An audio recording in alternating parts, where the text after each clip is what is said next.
how do we go about creating a social movement in American life? How do we go about creating a social movement to build a house united and to strengthen the relationships that exist between the American people? Something that calls forth the better angels of our nature in the service of healing American democracy. Not an easy task, and obviously we've been at this work for a few years now. Shoot, the Braver Angels will be turning, I guess, 6 years old at this point. It's hard to imagine it's been that long. Of course, in that spirit of in that space of time, America has changed about a dozen times over, it seems, in all of these different ways. And yet, the need for us to be able to rehabilitate our capacity to live alongside of each other as neighbors, to rebuild trust in each other and our institutions, and to dig down deep and to find our capacity to build goodwill towards each other across the differences in our politics. This work is as important as it has ever been. And as we look down the road towards another presidential election, knowing what we have in the rearview mirror behind us, certainly scaling up this work and bringing more and more Americans into the work of building these bonds of trust anew, well, I, for one, can't think of anything more important for us to be doing. But how do we go about doing it? How do we go about inspiring our neighbors to see the importance of this work, to see the importance of the things that each of you are doing from one corner of the United States to the other? We started to talk about this subject in a deeper way in Braver Angels and with some of the different members of the different teams that are hard at work. And while this is an ongoing sort of dialogue, you're going to hear from a few different Braver Angels leaders tonight in terms of their own part of the work, their own piece of the pie, if you will, and how it sort of fits in to this bigger question. But I'll just sort of leave us with this note to start with. At the end of the day, people are motivated by different things. One of the things that motivates us, of course, is our material concerns, the fact that we have to put food on the table, the fact that we have to safeguard and protect rights, our access to opportunity, our ability to build lives that are not infringed upon by the state. We come to our politics from many different starting points. And so much of the work of politics is about safeguarding the material welfare and the legal equality of the American people. But then there's also a thing that motivates us, which is our desire for a better society, a desire to see a world that can actually live up to the heights of its moral promise, a world in which we genuinely not merely tolerate each other, but actually demonstrate respect and goodwill towards each other in a way that's earnest and sincere. We want to see a society in which we can provide for ourselves and for each other in terms of putting food on the table, but we also want to see a society where we can actually exist as friends. And in this way, we find ourselves, those of us who are already engaged and dedicated to this work, motivated in pursuing this House United, pursuing this beloved community of Martin Luther King Jr., from starting points that may begin in different places, but lead us towards a harmonious vision of what the future could be, even as we're working out the details of how we see the road to getting there. And so I think that I want to invite all of you to speak earnestly and honestly today when we turn towards opening up the floor for all of you to weigh in with your comments, your thoughts. I want to encourage all of you to weigh in honestly about what you believe it's going to take for us to be able to help inspire the American people and capture the hearts of a country that wants something better than our politics has been. And so this is on some level sort of a moral and idealistic question, just as much as it is a tactical and a pragmatic one. And so I imagine we're going to touch on the range of sentiments involved in this question. How do we build a movement here tonight? And so without further ado, I would like to pivot to introducing you all to some folks that many of you may know and many of you may not.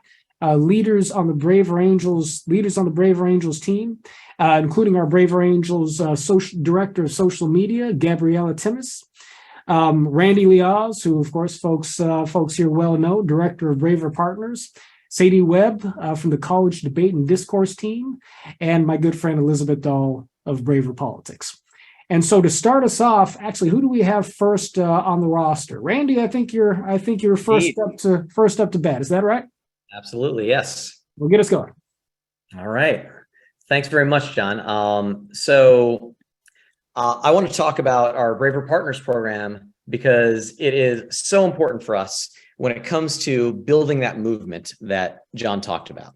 And so we realized, especially in the past year, that the scale of this problem of polarization throughout the country is such that we really can't address it alone. As a single organization, we're not going to make much of a dent.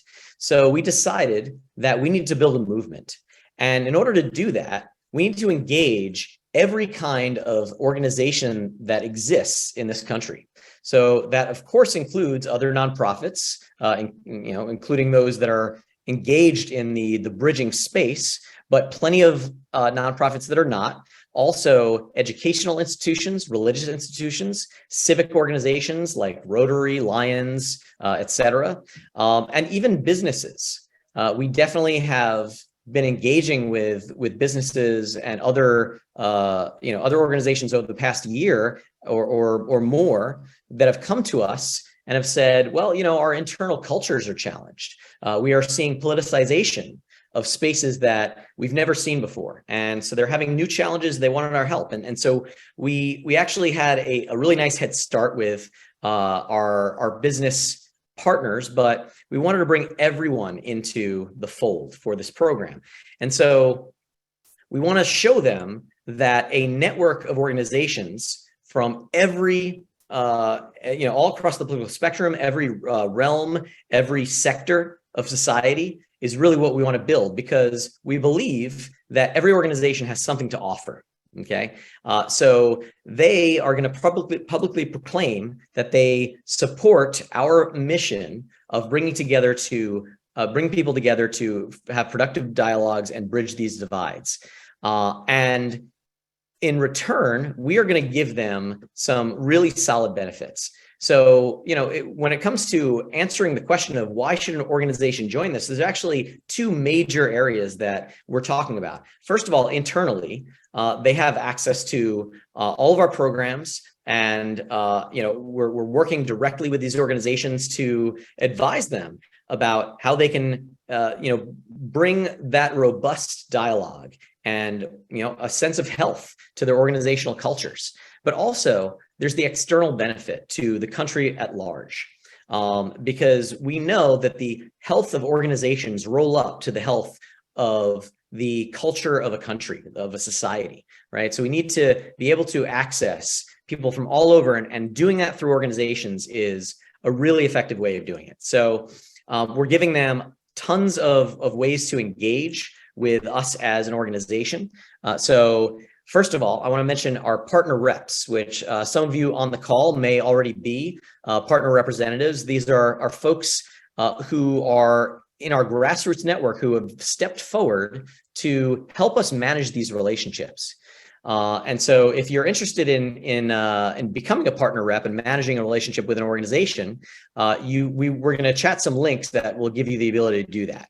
But the other engagement that we have is regular partner workshops. We're running them every month to make sure that our partners and even our potential partners are getting really good experience and understand the kinds of programs that we run at Braver Angels. We're also going to be starting network meetings where these organizations are going to be able to encounter one another and really create collaborations to build that movement. And a lot of this is really focused on the convention. We're so excited about the activities that we're planning for our partners. We've actually set aside 250 slots at the convention specifically for our partners. And we're kind of arranging partner activities around the theme of the stone soup. Now, if you haven't heard of this fable, basically a couple travelers came to a village. They were starving. They asked for some food. The villagers kind of blew them off a little bit, but they put a stone in a cauldron, and then a villager came out and actually put a little ingredient in there. And gradually, one by one, villagers started to put ingredients into the soup and actually make it a soup that could feed the entire village. And so reflecting on this theme, we really think that every single organization has something to offer, whether it's just venues or snacks for events, or if they actually are in the depolarization space and can offer their engagement tool. So we're really excited about everything that these organizations can contribute. And I am also really excited to announce that so far we have 33 partners signed up, including all these partners that you see here. And we are growing pretty rapidly. So we're really excited, but we need more help. So I'm going to put in the chat some links that will be useful for you all to help us out with that engagement. So I'm going to put a link to the main website for Braver Partners, as well as a page that will explain how you can get involved. So with that, I want to turn it over to Gabby Timmis, who is going to be talking about our social media efforts. Okay, awesome. Do I just take the spotlight automatically when I speak? Is that how this works? I'm going to go ahead and spotlight you. There you go. All right, wonderful. Thank you so much, Randy. And thank you everyone for being here. So cool seeing everyone trickle in. I'm Gabby. I'm the Director of Social Media here at Braver Angels. I just started in January, so I guess I've been here for 2 months now in this role. Prior to this, I was working as a field reporter. But anyway, so cool to see everyone here. I'm based in New York City, although I must plug that I'm initially from Michigan, and I saw a couple Michiganders on here, and I was really excited to see that. So thank you everyone for being here. And yeah, I can talk just a bit broadly about our social media strategy, and I can get a bit more in the weeds too, if that's helpful. But I think, of course, social media is such a big part of building a social movement. It's how you can kind of mobilize people to see your message, sign on to it, actually realize that there's an organization out here that's addressing the polarization that's driving everyone a bit crazy.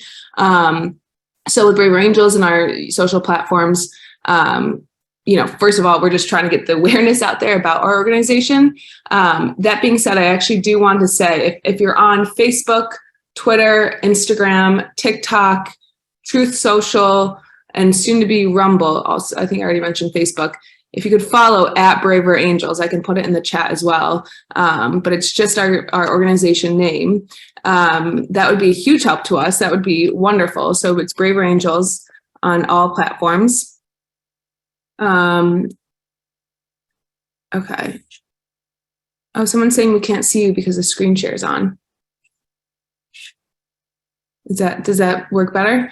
But anyway, so Braver Angels on all platforms to follow us on social media. But anyways, our social media strategy, I think, can broadly do two big things. One is show people that we have a movement of people already doing this work on the ground that's really about like elevating the volunteers, the work that's being done every single day across the country, which I think is just a huge for just awareness. And then also something that's really resonated with our audience, things that we've seen perform well on social media, is having big names, big faces kind of speak to a Braver Angel style message. So one thing that worked particularly well was when Senator Ben Sasse was stepping down from Congress, he gave a speech and he was kind of talking about, the degree of division within Congress, how it's made it dysfunctional, and how we really need to get past that. And so we just clipped a video of that and shared it with our audiences, and people really resonated with that. So it's about showing our organization, giving people the awareness of the work that we're doing, and then also saying, hey, these leaders that you respect and you admire, they believe the same things that you believe. And so we all have to build this movement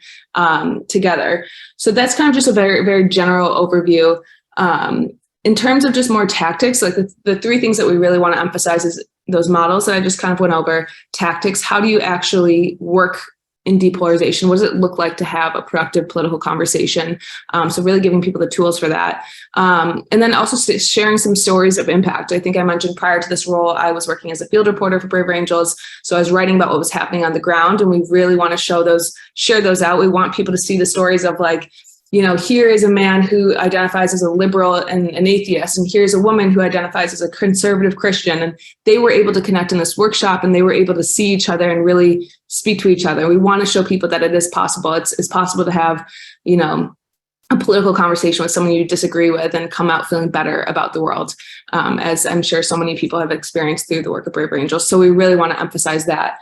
Another thing that we're just thinking about is, what is the voice that we're using? We meet regularly. I meet regularly with the Red Media Advisory Committee. And so we talk about, how to appeal more broadly to Reds. What are the platforms? What are the different messages that could be relevant to people? So for example, one Red expressed that in his community that he had Reds that had friendships and family members, those relationships fractured due to politics. And so that's something just for me to be mindful of when I'm sharing on social media. We can show people, hey, has this happened in your life? Here's a way of fixing it. We have a family and politics event coming up. So just, again, letting people know what's happening on the ground and kind of making it relevant to their experiences. I think I also mentioned we're expanding on different platforms. We recently joined Truth Social. We're going to start joining Rumble soon. And again, that's just about reaching different audiences. I think the final thing, and probably one of the last things, is on Facebook. We're working on a new kind of experiment to give people an opportunity to get more in the weeds on different policies and political conversations. I think, as probably all of us know, social media is very much so a beast in terms it has many challenges to navigate in the political polarization space. It also has many opportunities. And so when we're trying to be a little bit more innovative, how can we kind of apply some of the structures that we've seen work well in our debates and our workshops? Can we bring those to social media, create a format that actually brings the best out of people and not the worst? So just a kind of general overview on our general strategy. And I'm excited to kind of hear what people's questions are and where you're all thinking about this. Okay, fantastic. Thank you very much, Gabby. And next up to talk about our debate and discourse work, Sadie. Sadie, go ahead. The floor is yours. Thank you so much, John. Hi, everybody. It's so wonderful to be here with you this evening. My name is Sadie. As John just mentioned, I'm zooming in from Washington, D.C., though I'll mention I'm from New Mexico. I don't think I saw anybody from New Mexico rolling in, so maybe next time, but that's okay.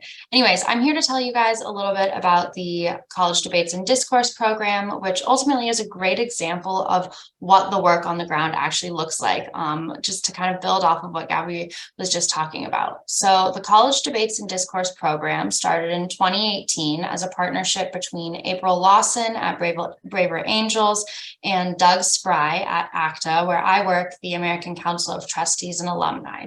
Today, 5 years later, we have a full-time staff dedicated to this project, and we are working to meet the demand, which has just grown exponentially. So if you'll switch to the next slide, in the past 5 years, we've hosted over 120 different debates on over 60 college and university campuses, ultimately with programming that has reached over 6,000 students. And currently for this year, we have over 30 campus debates planned for the upcoming semester, with more in the works. I mean, we are truly running at capacity. Our full-time staff is working, very, very hard. It seems like we're quickly approaching having more demand than we're able to meet.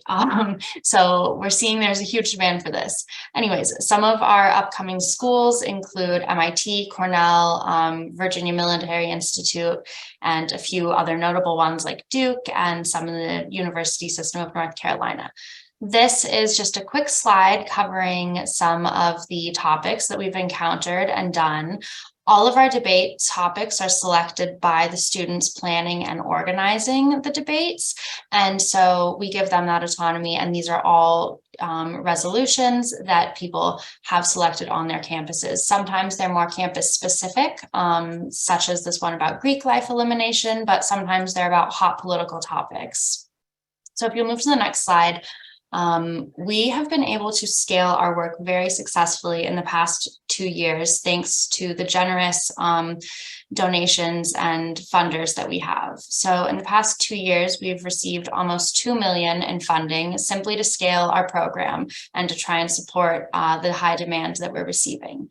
So we've received $1.2 million from the John Templeton Foundation, which is funding a 2-year research project that we recently just launched this year. That research project is working to establish partnerships with 10 college campuses and universities across the US. And in that that project, we are working to bring Braver Angels debates to college campuses, and then working with Dr. Lindsay Hoffman out of the University of Delaware to measure the larger impact of these debates on each campus. We've also received very generous donations from regional philanthropy in places like North Carolina and Texas from the Barnes Family Foundation and the Sumners Foundation. And so thank you to, thanks to this national and regional funding, we've been able to really expand our impact and go a lot deeper. And so we're working to create lasting relationships with not only students on campus who are helping us to organize and host these events, but with faculty, administration, and in even some cases, college presidents. So, what exemplifies this most is what we're calling the Denison story. If you'll go to the next slide, Denison's actually my alma mater. So this is something I'm really, really passionate about. I first met Doug and April and the Braver Angels format when I was an undergrad at Denison University. And as the president of the Denison Debate Society, myself and my team worked to host a Braver Angels debate on free speech. Since then, I have obviously graduated. I'm now working in DC, but the relationship that was started has only continued to grow. And this is a great representation of the relationships that Braver Angels works to forge with campus communities. So Denison has hosted over 3 debates and is partnering with us as one of our communities of practice for the Templeton Project. Additionally, after the wide success of our debates, last August, Braver Angels was invited back by University President Dr. Adam Weinberg, and working with him and the Liska Center for Scholarly Engagement on Denison's campus, we worked to develop the first ever freshman orientation event using the Braver Angels format. This event brought together the incoming class of over 700 students and introduced them all the principles that Braver Angels really deeply cares about. So open inquiry, civil discourse, all essential tenets of our democracy, and a liberal arts education. The event was a smashing success. We had so many positive reviews afterwards. We had so many students come up to us and say what a transformational experience this had been. And, following the event, professors were reaching out saying, my freshmen are acting like they've never acted before. I think this event really did something for them. Additionally, if you'll go to the next slide, informing these relationships with colleges, we've realized that the Braver Angels debate format is not only something for the larger campus, but for the smaller classroom setting as well. So thanks to funding from the Arthur Vining Davis Foundation, we have worked with faculty to develop a curricular toolkit. And so this is a toolkit for faculty by faculty that essentially provides a way to introduce the Braver Angels format in the classroom as an educational tool. This has been a smashing success as well. So what we've seen through all of these various developments ultimately is there's a strong collegiate want for debate and discourse. Institutions of higher education and younger generations of people like myself are very passionate about civil discourse and see the value in promoting and protecting it, especially on our campuses. And, most importantly from all of this, we're seeing that campuses are excited to promote and protect civil discourse, especially through partnering with us. Looking forward to the rest of this year, there's no end in sight for our college debates and discourse work. Our program is continuing to grow, and we are receiving invitations basically daily to come and help host a Braver Angels debate on campuses or collaborate with schools doing something like what we did with Denison. I'm very excited to answer any questions any of you have about our program and any of the work we have moving forward. Beautiful. Thank you so much, Sadie. It is incredibly exciting to hear more about the work of our campus team. Sadie, I also want to point out to you that David Hunter from Albuquerque, New Mexico, is in fact in the room /Zoom. So yay! you're not alone. Hailing. I must have missed that in the chat. There you go. We're well represented. And so last and certainly not least, the inimitable Elizabeth Dahl. Elizabeth, take it away. Thank you.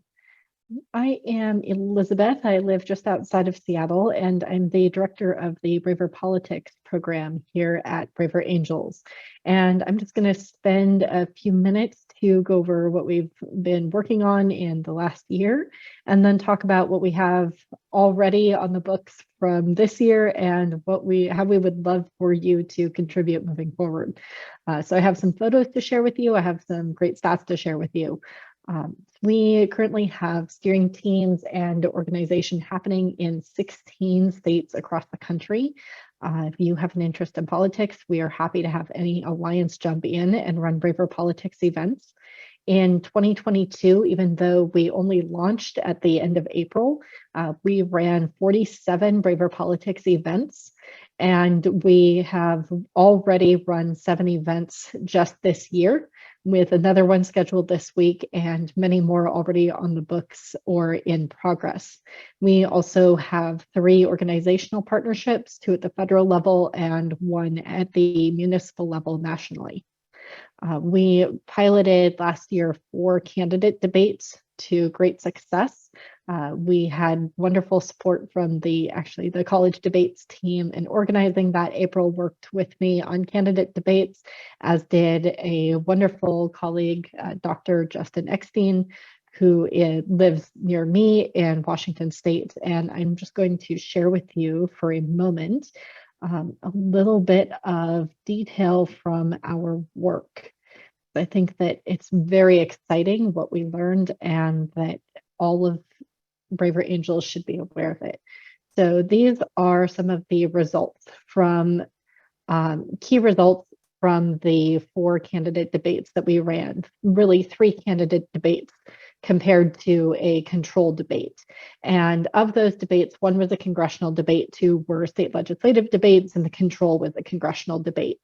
As you can see, 89% of our audience believe that the topics and questions were fair to both candidates, compared to 63% at the control debate.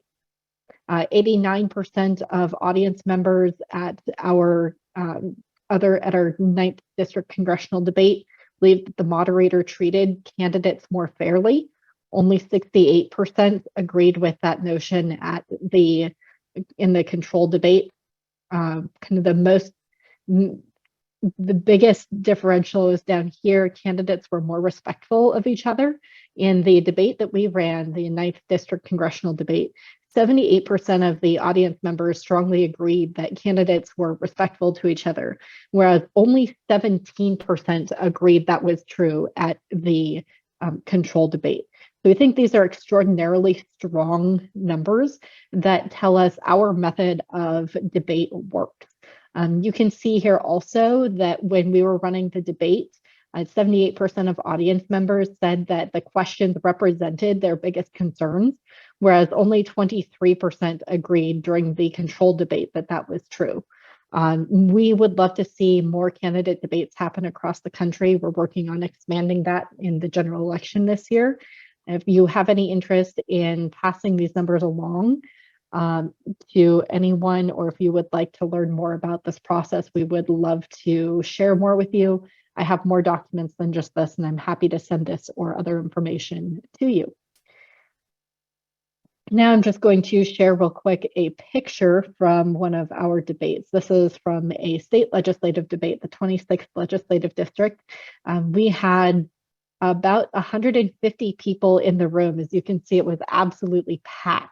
And on top of that, it was streamed to 3 channels on local television. So we had great media coverage and also great participation from both sides of the political aisle. It was an absolutely stellar debate, and I'm just so excited about how this program is taking off.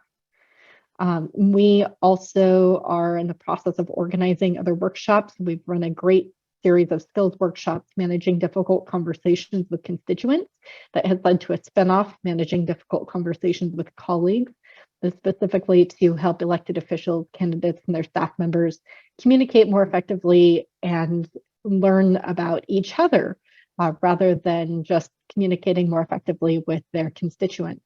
We have now piloted this as of today. This has been piloted across 2 state legislatures in New Hampshire and in Maine. And we're really excited to see that expand in more places also. New Hampshire is actually extraordinarily exciting. Doug Teschner and Patricia Higgins have been doing stellar work there, to the point that we, in December, we ran a pilot of managing difficult conversations with colleagues that was classified as continuing education for state legislators there. And so they were able to attend and actually receive credit for that. So we're just absolutely thrilled. We've had great participation and great interest everywhere that I visit, everywhere that we organize events, everywhere I talk about this. More people would like to participate, would like to be a part of this. This last week, I moderated my first constituent conversation, which is a kind of town hall for candidates or for elected officials. This one was with a Republican and Democratic county council member. And they were a little bit skeptical going into it that it would really be effective to ask people in the room to get up from where they were sitting and go find a new small group with people that they didn't know, and then find common ground and then share about it. But it worked exactly the way that every constituent conversation has worked in the model that Bill Doherty designed. And they were absolutely thrilled. This is the first of 4 of those events that will be running across the year. And I expect that we'll be organizing many more of those as well. So we have, as I mentioned, we have a lot of different things going on. We would love to expand into more states and look forward to many more events. And I will leave it at that. Okay, fantastic. Thank you very much, Elizabeth. And once again, just a wealth of exciting updates, information, and developments. I think all of which taken together just sort of gives folks a sense of certainly the breadth of the activities that we're engaged in, and how the different streams of this movement building project begin perhaps to sort of join with each other. But the thing that we have the most of, I would say, is potential, certainly. And so we manifest just a little bit of that here in conversation with each other tonight. So we are a little bit behind on time. I think we've got about 55 minutes left, and we still have a couple little things to get to at the end. So I want to move as quickly as possible to opening the floor for all of you. So let's go ahead and jump into Q&A. You can raise your hand by hitting the raise hand button in your Zoom, or just raising your hand directly. I'll be picking people out. I don't always call directly in the order that people's hands appear on my screens. For instance, if we get 5 gentlemen in a row, I'm going to want to try and pick a lady, et cetera, et cetera. And so try to mix things up a little bit. But go ahead and raise your hands, or feel free, if you don't want to speak directly, to send a question in chat. You can chat your questions either to Randy or I think to Carly. Is that right, Randy? Or are you and Carly? Yeah, I'm pretty much handling the Okay. Q&A, so they can chat to me. Okay, so you can chat your questions directly to Randy, and I'll be pulling questions out of the hat a little bit. You feel free to ask questions about the things we've talked about this evening, our work on campuses, social media, partners, braver politics. But if there's anything else on your mind, feel free to bring that up too. It can be a question, it can be a comment, it can be a concern, it can be a criticism. It could be a criticism of John Wood Jr. There's plenty of material there to go on. But let's do our best to be concise. I'll try and hold myself to that standard. It's not what I'm famous for, but I'll do my best. We want to make the most of the time that we have left and get as many folks, get as many voices in as possible. And so with that, let's go ahead and jump in. Let's see. I don't see on my screen. Okay, here we go. Let's start with Ross Collier. I don't know if I'm pronouncing that right, but Ross, go ahead and let's get you unmuted and ask your question or make your statement. Okay, did you unmute me? Yeah, we can hear you loud and clear. Okay, thank you very much, and thanks for doing this. My question goes to Sadie. I'm very gratified to see BA Braver Angels working so hard with youth, our nation's youth.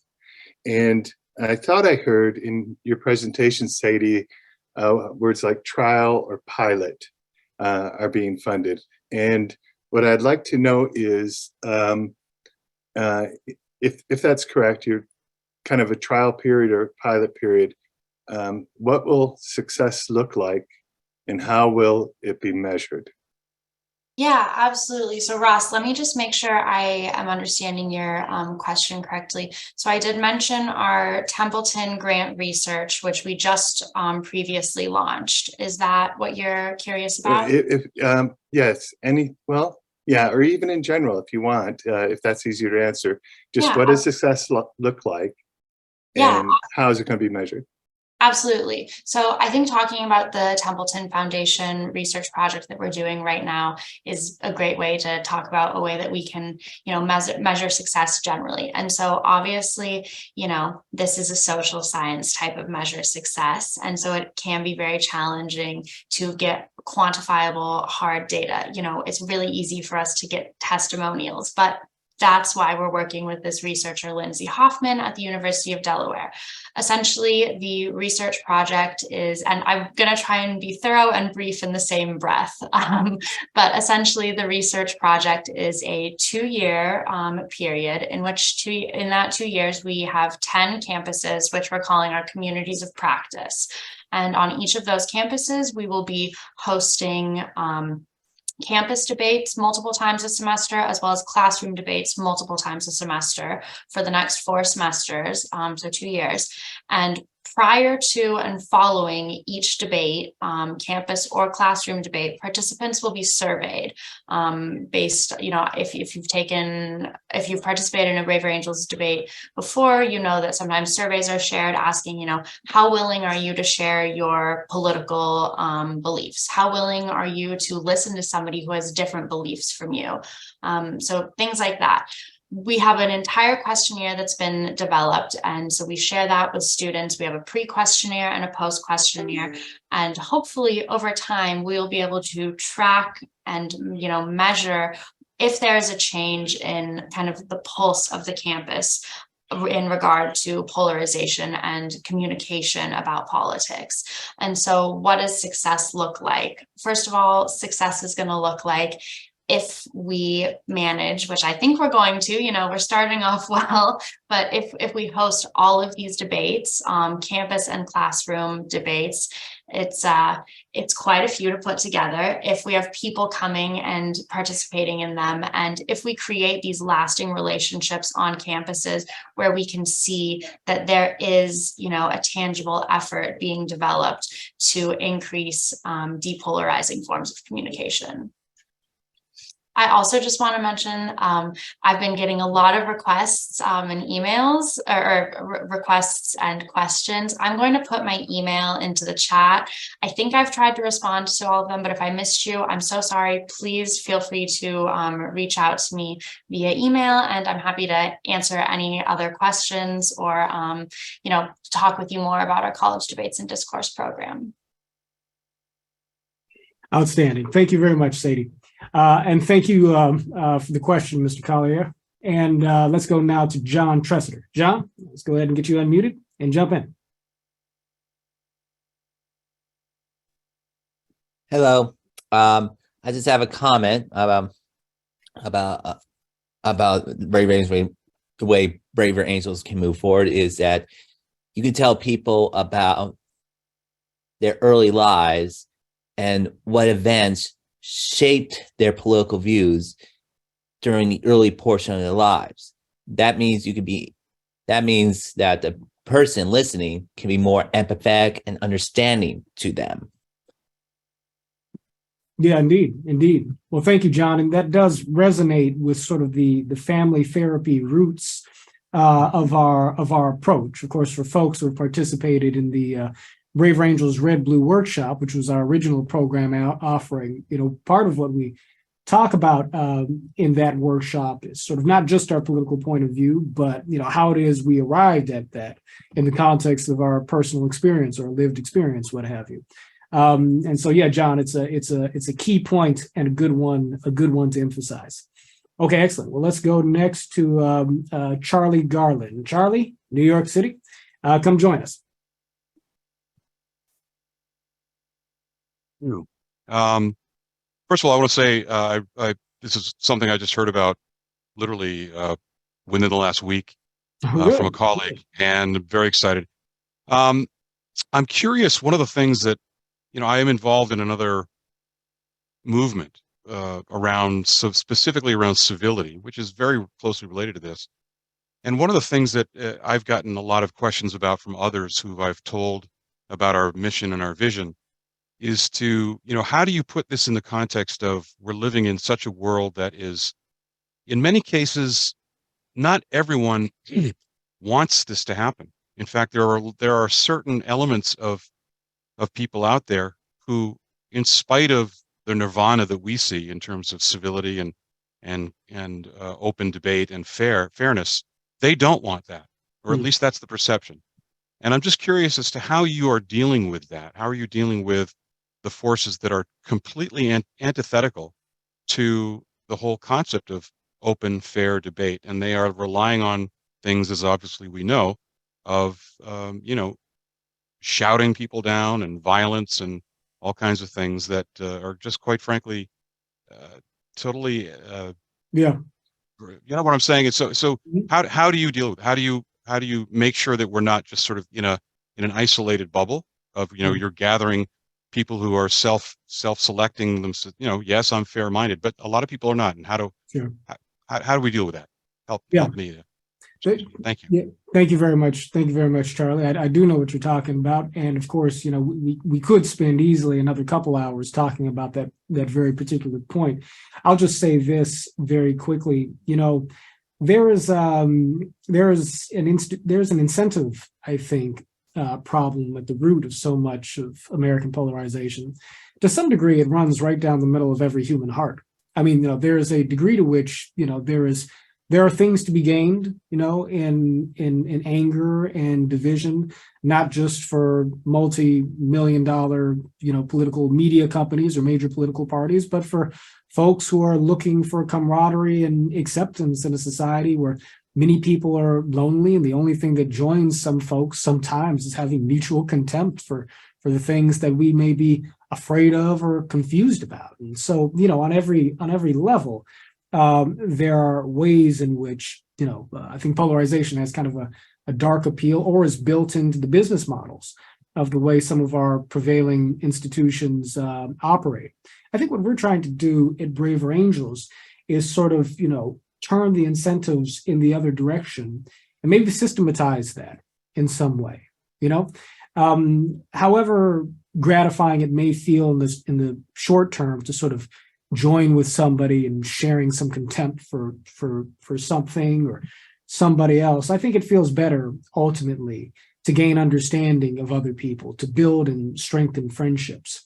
But I think that it is also the case that when you seed norms of goodwill that then take root in college campuses, that then inform the way people who are a part of the major parties then choose to organize, that then in turn create audience bases online and in mainstream media potentially for the types of messages and coming together that are better and healthier ultimately for the social psychology of the body politic. I think that you find yourself, and at Braver Angels, we are finding ourselves at the beginning of creating an infrastructure of goodwill that sort of spans the landscape, if you will, of American institutions and sort of reaches out across the demographic spectrum. And that gives people the opportunity to organize across divides in goodwills in ways that act on a different incentive from within the institutions. So for instance, on college campuses, you heard Sadie talking about our campus-based work.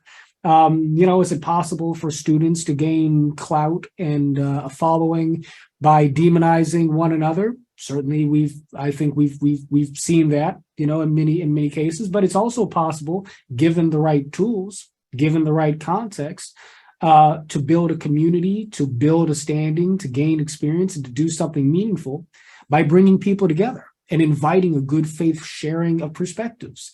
In Braver Politics, we are seeking to create structures whereby politicians are incentivized to engage in good faith debate that actually responds to the real concerns of their constituents, as opposed to just sort of throwing up red meat and exploding the conversation so to drive votes, out of contempt or fear.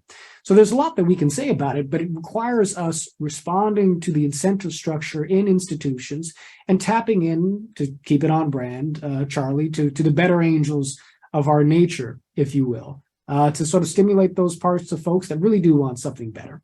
So in just a short amount of time, that's about the best answer I can give at the moment here. All right, thank you very much. Let's go now to Susan Lindsay, and after that, we'll pull one out of the hat. But Susan, go ahead and unmute, and let's get you in the conversation. Hi, John. Thanks for taking my my call. Of course. I want to see if Braver Angels is interested at all in doing something that is also based in the spiritual realm. Not religious necessarily. I know you addressed in your a newsletter about a week ago something about Jesus. But all of the religions have a common thread, which is love thy neighbor.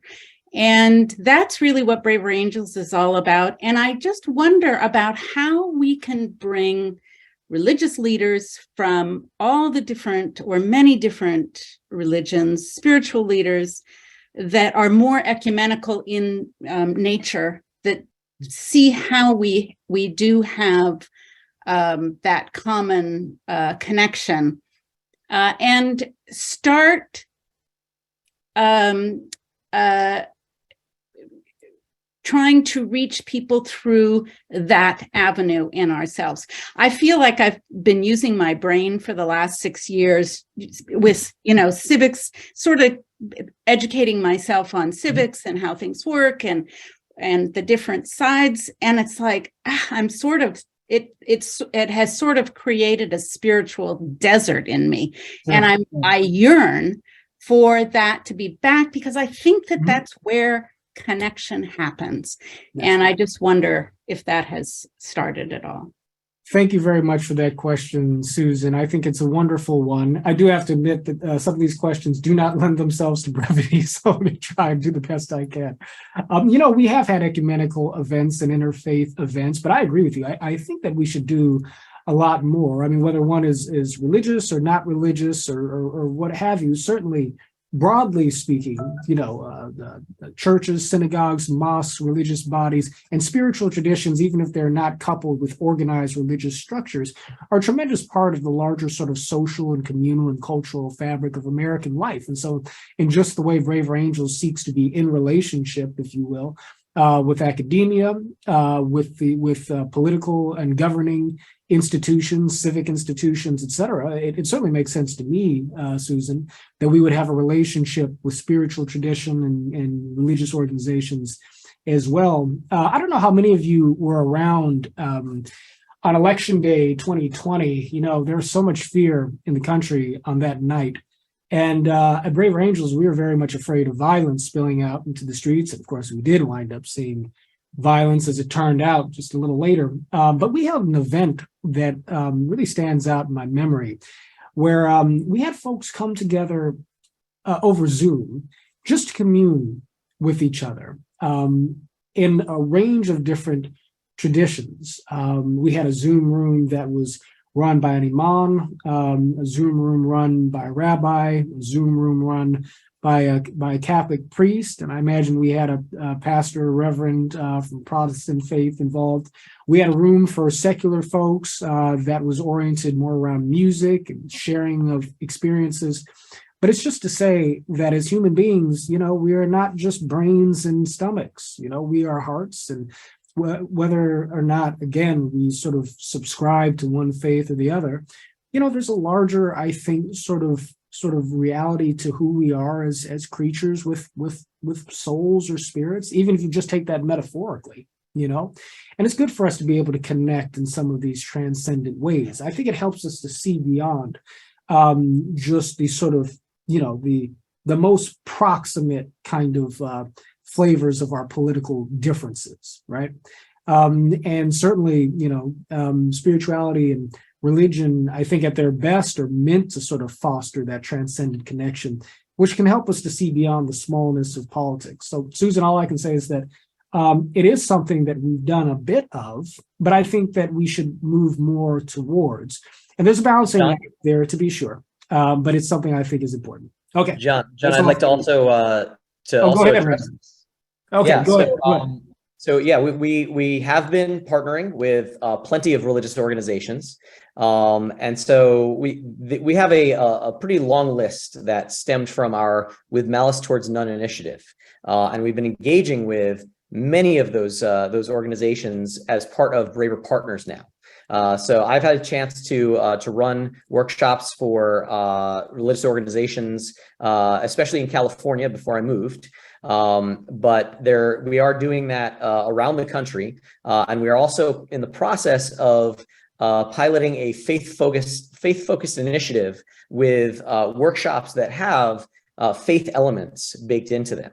And we are going to be inviting religious leaders to witness those workshops and to bring them to their congregations. So we absolutely are really engaged with religious communities, and we will continue to be, because you're absolutely right. This is definitely something that should have a significant place in our programs, given how impactful they are upon people's lives, and what strong communities they are, and accessing those communities would be is always really productive for us.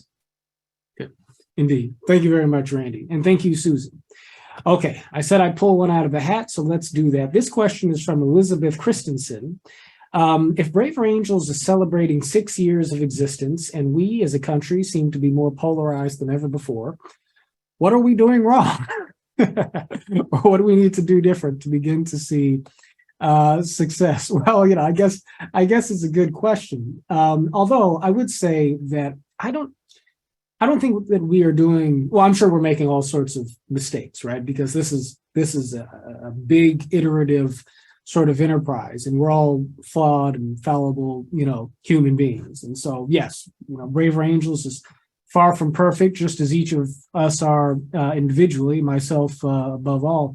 But overall, I don't think that we're doing anything wrong per se in that we're not successful. I think that you can look at the growth of all of the different programs that we've talked about today and many, many more things, and actually say that Braver Angels is succeeding in a powerful way as an organization and as a community that continues to grow. I think, though, that the question is, is our work and the work of, sort of kindred organizations and groups, is that picking up, and will that pick up the sort of traction that we would like to see across America as a whole, in a way that might allow us to sort of avert some of the worst possibilities in terms of what polarization could lead to? You have members of Congress and major sort of, personalities talking about national divorce and so forth. And, there are plenty of things that are cause for concern. There's a lot to be said about what we could be doing better, but I also think that some of it really is a function of time. I think that, as time progresses and, history tells its story, more and more people will wake up to the need for us to remember that the way that we treat each other socially and interpersonally is actually practically important and profoundly important to the way society is actually governed at the end of the day. And I think that as people sort of wake up to that connection, I think that you'll see more and more energy, more and more participation coming into the work of Braver Angels. And I think it's up to all of us right now to sort of continue to build the thing that others will come in too. So I could say a lot more about messaging, how we interact with and communicate with different groups, how we engage different leaders and institutions, et cetera, et cetera. But I do think that some of it is just patience and time. John, can I jump in on that really quickly too? Please, Gabby, please. I think about this question a lot from like a public facing perspective. I mean, just to be candid, like one aspect of my job is that I think about is like, how can we make people see depolarization as cool? How can we show people that polarized conversations are boring conversations? How can we incentivize people to be more intellectually curious? Because that's just more enjoyable and a more fun way to live our lives. So I think it's, again, and I will say anecdotally, I have seen just in my own friendships, in my own social circles, that people are starting to see that. I do kind of personally feel that shift moving. And again, it's like a testament to maybe Sadie's work on college campuses, or Randy's work with partners, or Elizabeth's work in the field, John's work as a public figure. I mean, I think there's these rumblings, and I do feel them kind of happening. So I am personally optimistic about people seeing depolarization as a cool movement. There you go. Thank you very much, Gabby. Okay, let us go now to, I'm going to go ahead and call on Ian Thomas here. Ian, go ahead and jump in the conversation.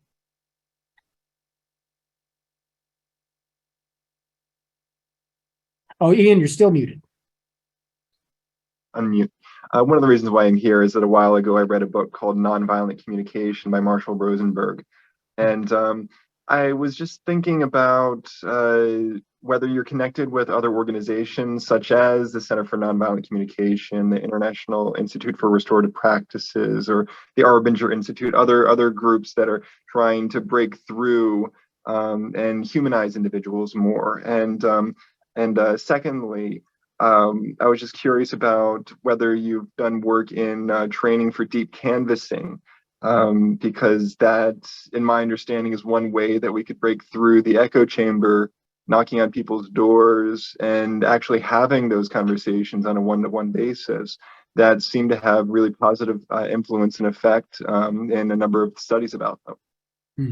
Thank you, Ian. We certainly do have relationships with a wide range of depolarization-oriented and peacekeeping organizations. Although the Center for Nonviolent Communication, I don't know if we have a relationship with them specifically. Maybe Randy can speak to that. And I also don't know if we've done anything in terms of integrating deep canvassing into our methodology. Perhaps Elizabeth might say anything in that direction. But Randy, Elizabeth, do you guys have any response for Ian here?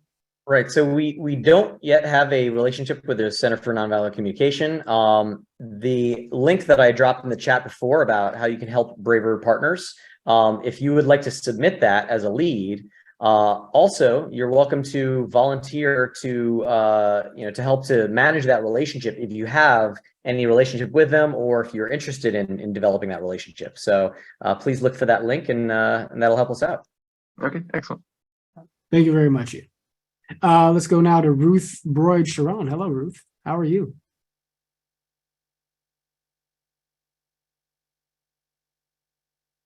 Let's see if we can get. Okay. All right. There we go. Warm greetings to all the angels out there. And I've been a great fan of Braver Angels. As a matter of fact, I've been including your YouTube video in many of my films that I've been sharing with the spiritual and interfaith communities. And I wanted to address that for a moment and answer also to Susan's inquiry, because I'm also thinking that we call this now holy collaboration, where we're cross-pollinating, we're going into different arenas that we have not before. We didn't think they were connected. But as someone pointed out at Religions for Peace, we're each different fingers, but we're all joined at the wrist. And so we are all connected. And I've been worked with the interfaith community for more than 30 years. And one of the things I noticed that I want to share that I think is going to happen with Braver Angels and your partners is that at the beginning, there was a kind of rivalry between the different organizations, between the Parliament of the World's Religions and the United Religions Initiative, URI, and Religions for Peace. And in the last few years, they've been selecting people from those quote unquote previously rival organizations to serve on their boards. And so now everybody in the movement is connected in a very healthy and progressive way. So I envision also, and I would also like to help in that area of being a link, a connecting link, connective tissue to the interfaith community, because I work both with the interspiritual movement and the interfaith. And we started out with primarily just the 3 Abrahamic religions. And today, indigenous people are included, atheists are included, all the smaller religions that many people have never heard about, Brahma Kumaris and Taudai, etc. So we now have access to all those ears, and we've had the same kind of problems when we come together, like my God is better than your God, those kind of competitions that were at the beginning until we were able to slide over to a place of respect and always curiosity, but respect and seeing that there are many paths, but to just one source. So I think that you're on the right track. I'm going to continue helping, and I would like to talk to maybe a few members of your organization about how we can access the formal interfaith organizations that exist and that are working. URI has more than 1,000 cooperative circles around the world. So not just for America, I think this has possibilities of going way beyond our borders. And I bless you, and I thank all of you for your work. Well, thank you very much. Stay in touch, please. Thank you. Thank you indeed. It's a joyful report, and we very much appreciate it. Very much appreciate it. Okay, let's go next to Reggie Wilson, and then I'm going to grab one out of the hat. Reggie, go ahead and jump on it. Oh, let's get you unmuted, Reggie. Hello to all, peace and blessing. Again, just to jump in and to contribute to Charlie, Susan, and Ruth, you shedded some interesting light on what I'm about to segue into. And that is that, how do we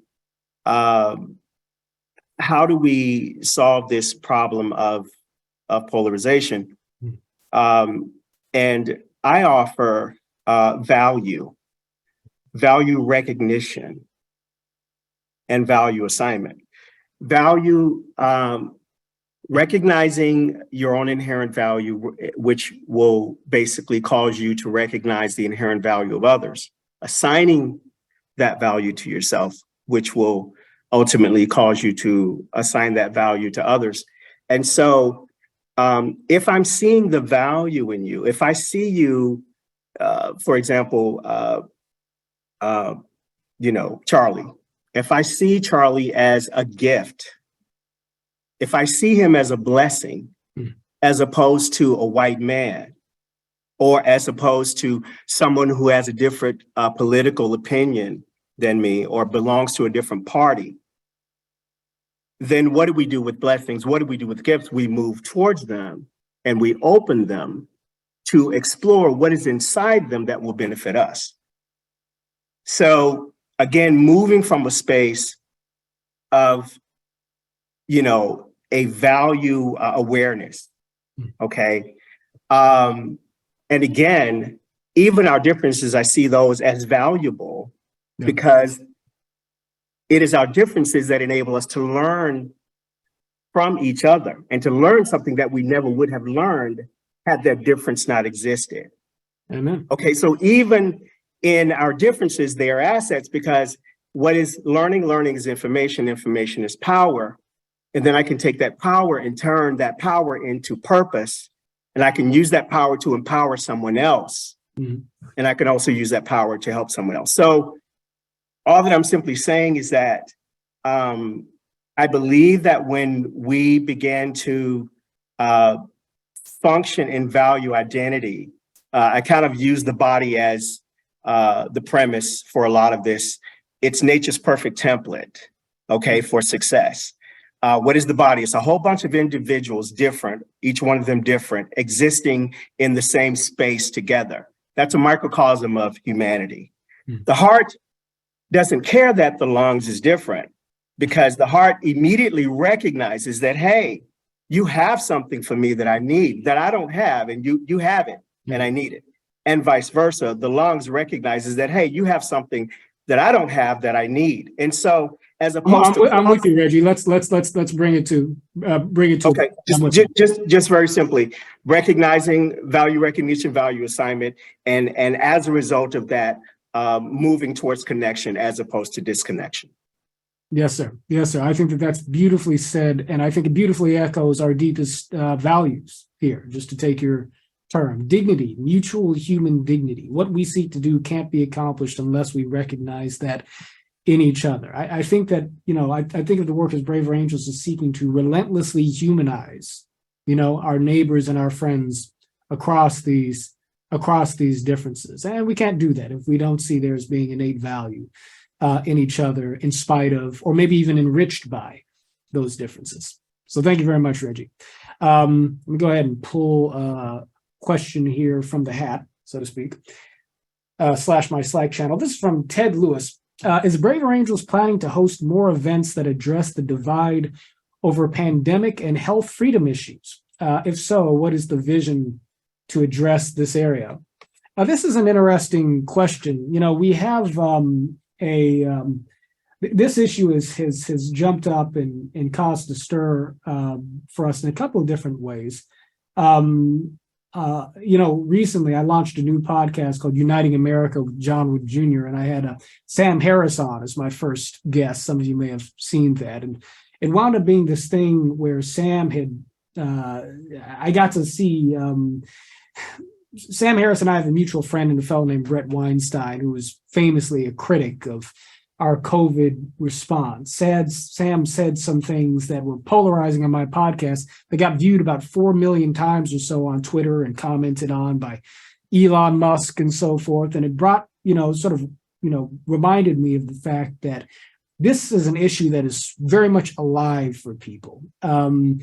People's distrust in the public health establishment, many people, is real. On the other hand, people's deep concern over misinformation is real. And so we're faced with this question as Braver Angels: how can we bring people together in constructive dialogue on that front? One of the things we're doing is in our upcoming convention in Gettysburg, Pennsylvania.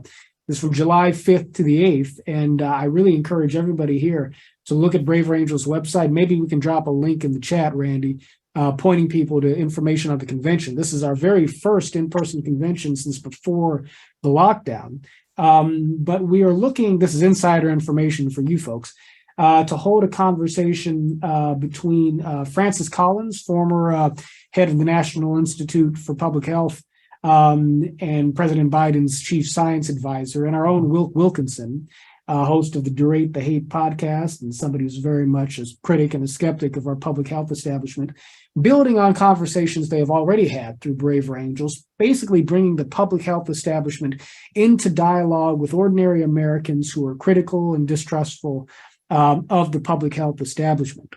So that's likely to be a very impactful conversation at the convention. But I think that there's more that we can do working with high-profile folks from the establishment and from the community of skeptics alike to be able to rehabilitate this conversation. I've tried to do so, we've tried to do so even behind the scenes with certain important individuals. It's tough stuff because people are very, impassioned and dug in, but it's an important area for us to focus, and I think we could and should do more. Absolutely. And John, just to jump in here, I want to mention and bring this up. We have hosted numerous college Braver Angels debates where we've discussed this topic exactly. And those have been absolutely fantastic. We've actually done a variety of resolutions focusing on the topic. So some have been more focused on the national conversation surrounding it. So, can the government mandate this? Should the government mandate vaccines? Can the government mandate masks? Should the government do that? As well as more kind of campus specific conversations about, can Denison do this? Should Denison do this? Finding all of those different nuances within that conversation. So, I'm very excited that this is possibly something we're going to be talking about in the future, but I do want, our questioner to know these conversations are going on, at least on college campuses for sure. That is absolutely right. Thank you very much for that, Sadie. That's important. Okay, let's jump back to Greg Ikehara Martin. I'm sorry, Greg. I did my best. I probably came up short. But Greg, go ahead and jump in the conversation. I think we've got about 10 minutes left for Q&A. But Greg, go ahead and jump in. John, thank you. You did perfectly. No problem. Yeah. Say it fast and you don't get any worry. I want to push way, well, first, thank you for all of you for doing this. This is great. My question is the Braver Angels definition of this word movement that was used tonight to draw us all together? And I draw on something you said, John, an infrastructure of goodwill. I like that line. But and this isn't a criticism, but it sounds nebulous to me. I appreciate the ability to just be with like roughly 175 people tonight. This feels more concrete to me. And so I appreciate that. But so what is there a definition of the movement, and how does one join? How would one say I'm a part of the depolarization movement? Right. Yeah, well, on some level, thank you very much, Greg. I mean, this is a great question. And again, I wish we had more time. On some level, certainly, if you're a member of Braver Angels, I would like to think of you as a member of the movement, so to speak. But that doesn't mean that whatever this movement is or will become is limited to Braver Angels. Ultimately, the Dr. King led an organization called the Southern Christian Leadership Conference. It was on the front lines of the civil rights movement, but nobody would have confused the SCLC for the movement itself, right? And so I would want to make that distinction, at least. I think that, our boss, David Blankenhorn, president of Braver Angels, oftentimes describes us as saying that we are, seeking to lead a movement in an organizational container. And I think that what he's getting at with that is that on the one hand, we are seeking to sort of fire up grassroots energy, give people tools for being able to sort of engage the issue of polarization across a range of fronts, but we're also building an infrastructure. I look at us as sort of building an institution of the kind, something that I hope will sort of be able to endure and keep the space for goodwill within communities and within institutions, even if we overcome some of the worst outgrowths of polarization in the present. So, Greg, I don't entirely know how to sum it up. I mean, this is certainly a movement that is inspired by a desire for deeper goodwill and trust between the American people. It is a movement that is seeking to affect both internal attitudes towards each other, humanizing each other, while also affecting incentives within institutions in ways that can lead to structural change, right? Absolutely. I think it's I'd love to jump in here if you have a moment. Go ahead, Sadie. Sadie's making her debut tonight on the Hi, everybody. Go ahead, Sadie. Yeah, I would love to jump in. And, John, I think what you just said is absolutely perfect. And the key that I want to kind of circle back to is definitions can be tricky. And something that we find in Braver Angels debates is, a lot of it just boils down to semantics. And my definition of something is going to be different than everybody else's definition of something in many regards. But circling back to your question, Greg, the most important point that we should focus on is, well, how can you get involved and what can you do? And I think, we all have some ability to have impactful change and, lead meaningful change based on our unique positionalities. And so if you are connected to organizations in your community, be that religious organizations, be it your alma mater, be it a school you teach at, a school your child or your grandchild goes to, any connections you have in those communities are connections that Braver Angels is excited to explore and has the ability and the capability to explore. And so really, please reach out if you have questions. And if you reach out to somebody who, their part of the program isn't exactly what you think you can help with, I would be, willing to guarantee we can find another part of the program where we're like, yeah, Greg is going to be perfect in this. And that is what we should all really be thinking about is like, how can each of us, based on our unique positionality, make this impact and lead this change? And we all have some capability of that within us. Okay. Fantastic. Thank you very much, Sadie. And thank you, Greg. And I wanted to get one more question in, but I'm being reminded that we do have a final presentation to enjoy here, given to us by one of our strong alliances. And we are going to go ahead then and turn the floor over very quickly to the folks in the North Texas Alliance. And so, Randy, do you want to set us up here?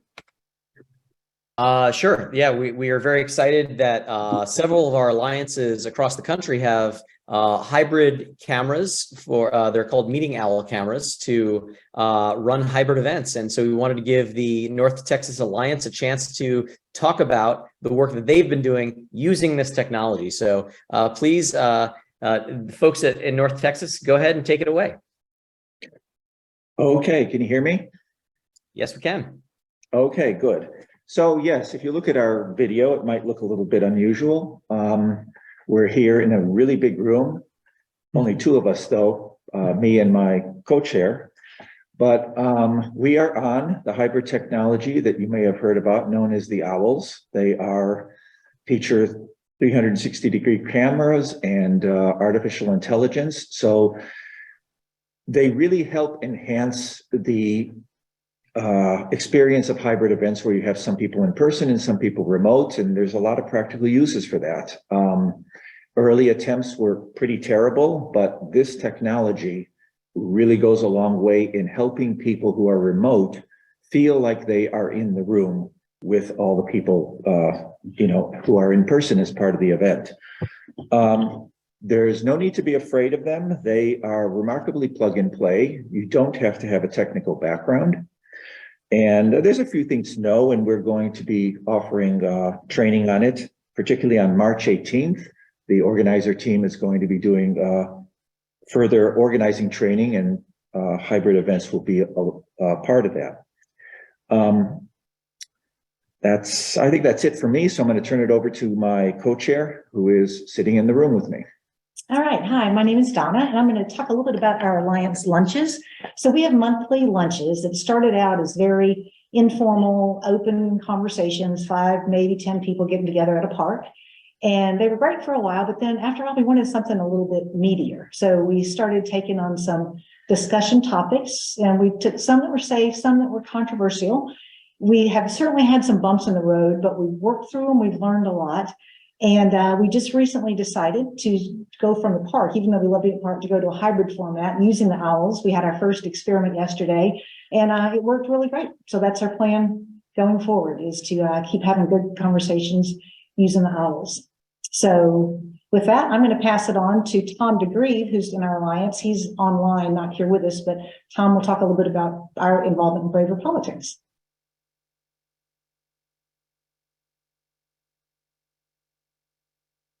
Hi, we thought while that we had the floor, we would talk a little bit about our Alliance's involvement with Braver Politics. And as Elizabeth had mentioned, there's a lot of really great traction nationally, but even here in Texas, we've been making some good progress. And we've reached out to our sister alliance in Central Texas and really joined arms with them. And we focused a lot of our efforts on the state legislature, and we've been able to already conduct a couple workshops and have several legislator staffs lined up for this Friday to do the Managing Difficult Conversation workshop.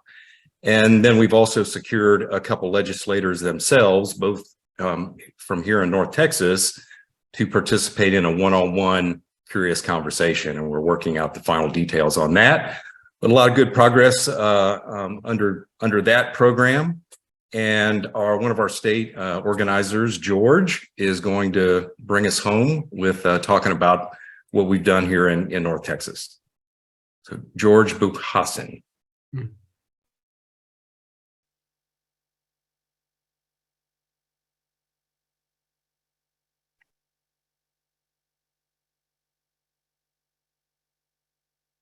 George, you're still muted, but we've asked you to mute. There we go.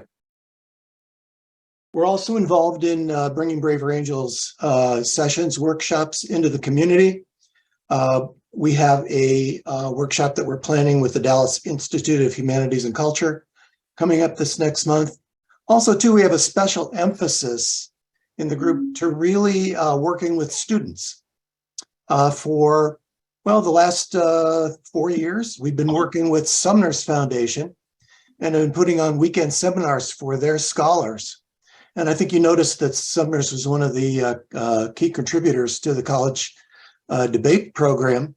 They've also been giving us money to host for their scholars every year. And that's also led us to work with high school students here in the Dallas area. And we have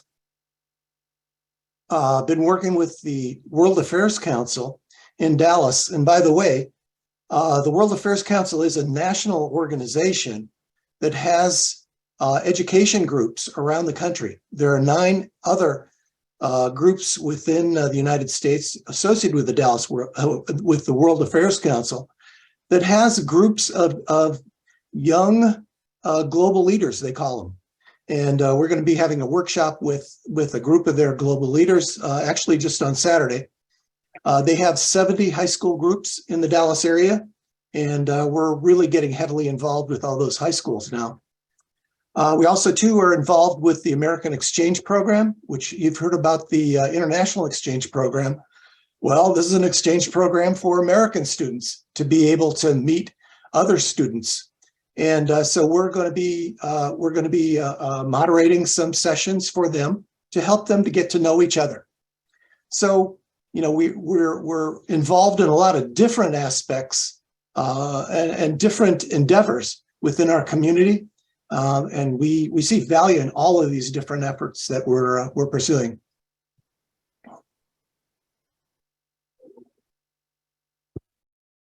Right. Well, thanks very much, folks. We really appreciate the presentation, and we're going to turn it back over to John to take us home. Outstanding. Outstanding. Thank you, North Texas. Thank you, North Texas. And thank you, Braver Angels. Thank all of you for being on the line tonight. This is a good way to kick off 2023 as far as the member meetings go. And we've got a long year of deep and, I think, soul-filling work to do. And I couldn't think of anything more inspiring to commit myself to, honestly. You know, people ask me sometimes, you know, like, how do you stand being in politics, right? Given how nasty it is. And I tell people, well, I'm immensely privileged to be in politics in the way I am, because actually I get to see the best in people on a regular basis because y'all show it to me, you know, every single day. And it's really a remarkable and a beautiful thing. And it's that spirit we want to carry forward into the country, into the world. And so let's do so. So folks, for anybody who is got a friend who is a possible member or somebody you would like to get involved in your work, I encourage folks to grab a hold of the link. Feel free to share it forward, help bring people into the fold. Remember that our 2023 convention is July 5th to the 8th, Gettysburg, Pennsylvania. Some of you may indeed want to show up as delegates. Come out and join us. And there's a link in the chat to learn more about our convention as well.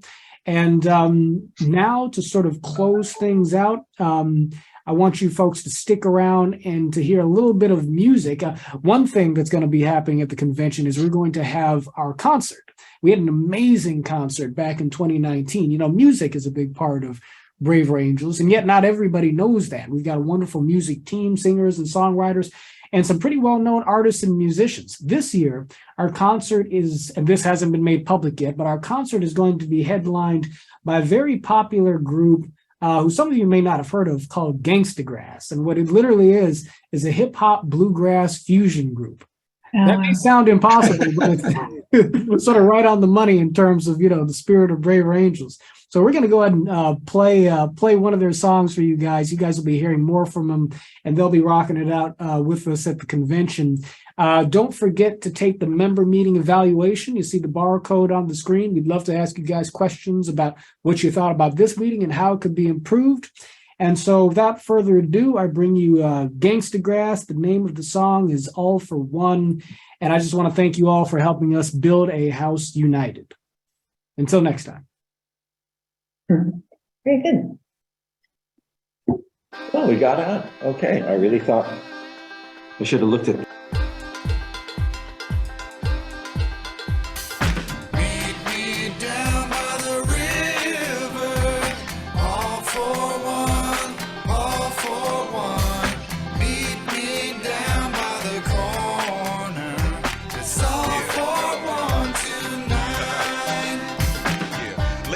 all the pain by the riverside. If you can't walk on your own, need to get a ride. Come around in the wagon, you can get inside. Take a dip into the water and get purified. See me waist deep, get your hands high. Stars shining so bright in the night sky. Feel the energy awaken all the possibilities of whatever you imagine in the mind's eye. Hold on, don't get lost in the stream.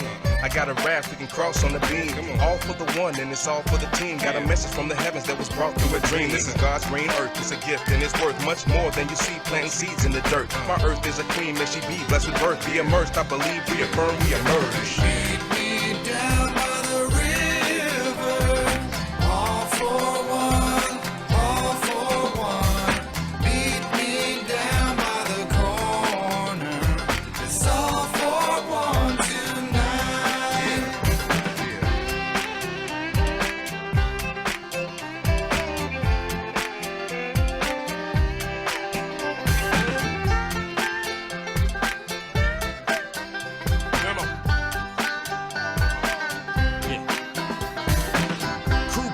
Clan battalion, stampede on the tracks like a gang of stallions. Put your arms up, wave your hands around, then make some noise for the way my band is sounding. Started from the bottom, scrounging and scraping. An age when there was no frauds and faking. Back in the days when you placed the tape in, recorded every word MCs are saying. Now the beats are breaking, returning to greatness. Put some gangsta grass joints on your playlist. Whatever your faith is, say your prayers. Meet us on the Hudson or the Delaware. We gon' take what we do once we get it there. Put it together and send it to every hemisphere. Even though we bring the heat, you can bet it's rare and everybody's gonna want a piece, so you better share. Meet me down by the river, all for one, all for one. Meet me down by the corner, it's all for one tonight.